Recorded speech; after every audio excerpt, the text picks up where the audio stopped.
In a second, I'll answer your questions first, and then you can walk in here. I'm going to start the flame so you can get an idea. You know, from a distance, it doesn't seem too loud. So these folks had a question about what the glow was. So what the glow is, because generally you're far away, and what happens because it gets dark, we do it at twilight or into the evening. We have two burners on here. So we have two burners, period. Each burner has two ways of burning. So it's like your foot on a gas pedal in the car. When you put your foot down, it goes. When you lift off, it kind of slows down. So this is my main power. When I go over horses, when I go over anything delicate, we float on the top of the corn.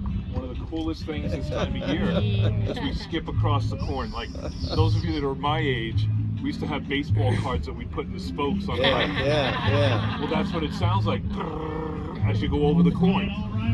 So you have to maintain this much challenge or this much variation in your altitude. So I don't know, I'm going to start with kind of the basics, and I'm still going to come back to that question of illuminating or glowing is what we call it. What we can do is we control altitude. When we see a tree coming up, we can miss that tree by an inch or two. We go over power lines by a little bit more, but ultimately we control altitude. We can't turn left or right.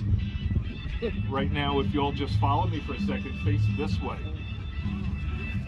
Feel the wind in your face. The wind tonight is out of the northwest. So it's blowing out this way. If we go higher, odds are the winds are moving a different direction. So the two things that we watch when I go up is which way am I turning? Am I turning left or am I turning right, and at what altitude? And then the second thing is the speed. So the thing that prevents us today from flying, or this evening, and we would love nothing better than to fly. You guys sit here, grab some food, we come back, we set up for this, for the glow.